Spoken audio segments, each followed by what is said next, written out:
Fantastic news. So with that, launch teams in the vehicle looking healthy, ready to go for launch.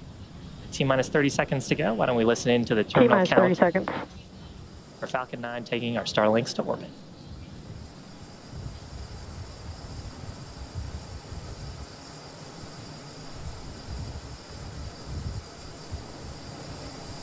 T-minus 15 seconds.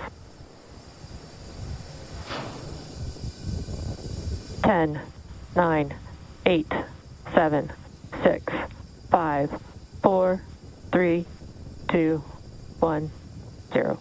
Ignition. And liftoff. May the force be with us. Stage 1 chamber pressures are nominal. Vehicle is pitching downrange.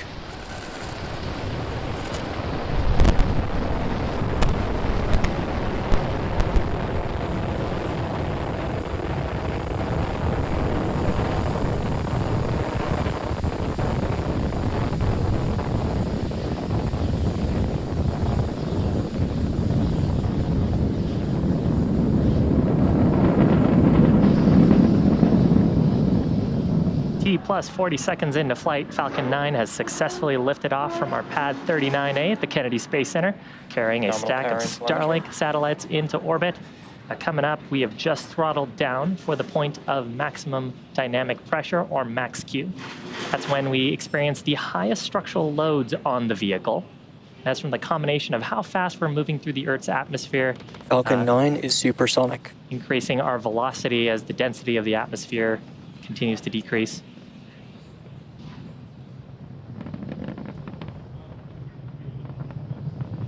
Max Q. With that, we are through the highest structural loads on the vehicle. Upcoming in about a minute, we'll have 3 events happening back to back. First of those will be main engine cutoff, or MECO. That's where we will shut down all 9 of those Merlin 1D engines to slow down the vehicle in preparation for stage separation. That's the next event where the first and second stages will separate.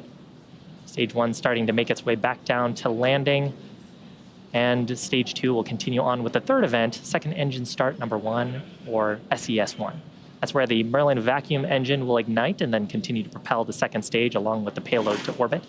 You heard the call there for MVAC engine chill. That means we've started flowing a small amount of propellant into the turbo pumps on the Merlin vacuum to prepare it for the full flow of when we perform second engine start. So coming up shortly, about 2.5 minutes into flight, main engine cutoff, followed by stage separation, and then shortly after, second engine start number 1.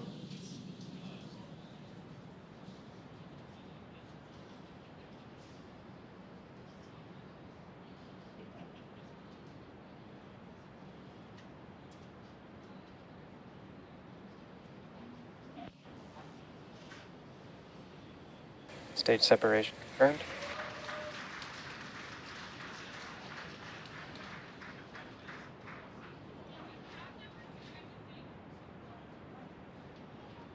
Left-hand side of your screen, you can see a view from the first stage, interstage, grid fins starting to deploy.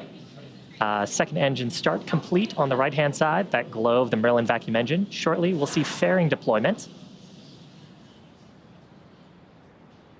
Fairing separation confirmed. View from inside the fairing halves, you can see them separating away from the vehicle. Now, as a reminder, we will be recovering that. Oh, awesome. You can see a view there of one of the fairing halves from going on back to Earth for recovery. As a reminder, we will be attempting to recover both halves with a contracted vessel named Sheila Bordelon. First stage, left-hand side of your screen, grid fins are fully deployed at this point. Those periodic bursts of white gas that you see are from our attitude control system. So the attitude control system giving some small puffs of nitrogen gas, reorienting the stage to get the engines down and the heat shield down for its upcoming events. Second stage burn continuing to look nominal.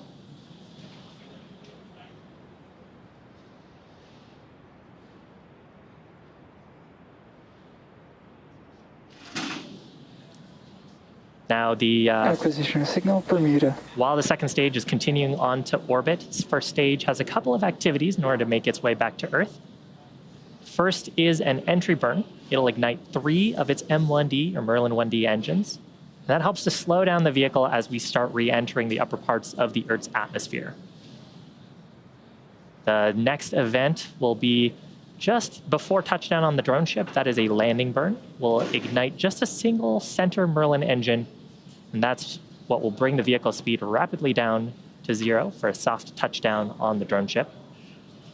You can see the first stage reorienting on the left-hand side of your screen. Both stages continue to follow nominal trajectories.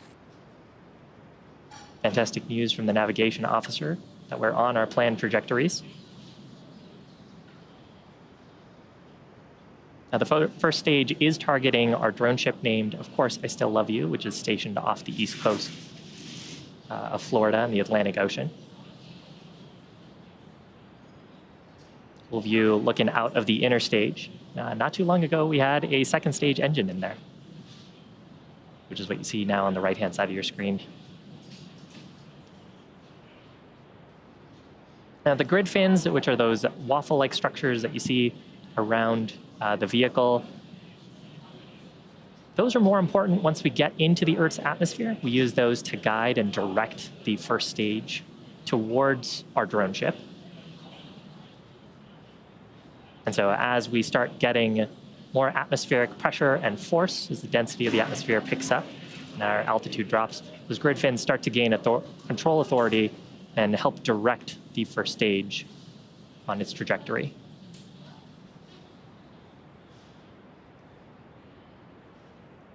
Coming up shortly, on the left-hand side of your screen, first stage entry burn. That burn expected to last about 20 seconds. We'll be igniting 3 of the Merlin engines on the first stage to slow down the vehicle in preparation for atmospheric entry.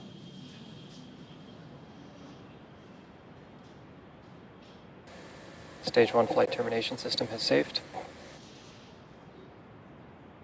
Stage 1 entry burn startup.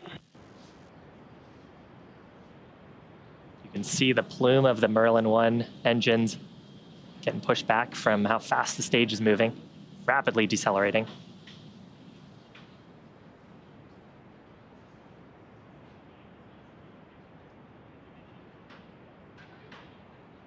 Stage 1 entry burn shutdown. So successful shutdown of those Merlin 1D. Continue to follow nominal trajectories. Successful shutdown of those Merlin 1D engines. Next burn on the first stage will be at just after T+8 minutes. That'll be the landing burn start, just a single Merlin engine there. And around the time that the first stage should touch down on our drone ship, the second stage will also conclude its burn with an event called SECO-1, or Secondary Engine Cutoff Number 1. Stage 1 transonic. Call out there for transonic, meaning that we are starting to pick up speed in the Earth's atmosphere, sort of in that in-between range between subsonic and supersonic, meaning faster, supersonic meaning faster than the speed of sound.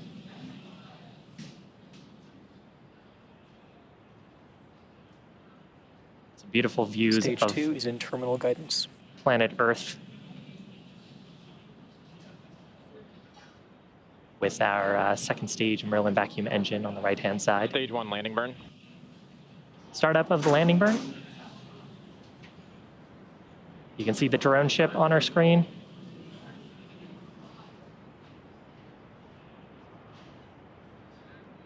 Stage 1 landing leg deploy.